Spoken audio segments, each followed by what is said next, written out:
L'Antiquité a inventé, comme vous le savez, cette magnifique légende de Narcisse. Narcisse est un beau jeune homme qui connaît sa beauté et qui est tout épris de sa beauté et qui cherche partout l'image de sa beauté.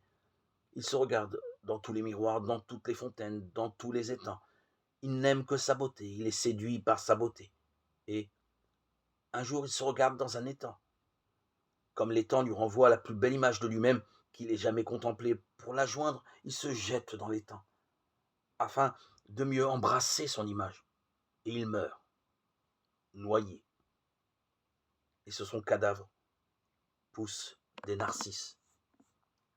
Cette légende admirable rend sensible la stérilité d'un amour qui tourne autour de soi, la stérilité d'une connaissance qui a un repliement sur soi.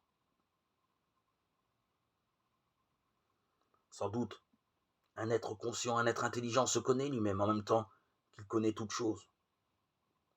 On ne peut pas connaître le monde comme le fait un savant, un poète. On ne peut pas connaître les hommes comme le fait un sociologue, un psychologue, sans se connaître soi-même.